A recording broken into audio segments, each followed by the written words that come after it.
They're different angels that have specific responsibilities and duties. They're angels that are created and they spend their entire existence standing in qiyam, worshipping Allah. They're angels that are created and they spend their entire existence in ruku, bowing down to Allah subhanahu wa ta'ala, doing nothing else.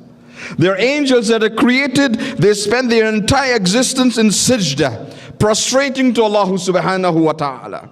They're angels that are created, they spend their times guarding us, the guardian angels. They're angels that are created, they spend their time recording our good deeds, one on our right side, one on our left side, recording our good deeds, doing nothing, not telling us anything too, just observing and recording. Then there are the great angels, the greatest of which is Jibreel alayhi salam, the angel of revelation, bring revelation to the prophets of Allah subhanahu wa ta'ala.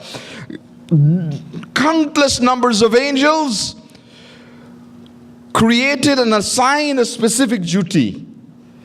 But no matter what they're doing, all of them are sending salawat to the Prophet sallallahu alaihi wasallam. Inna Allah wa malaikatahu yusalluna ala nabi.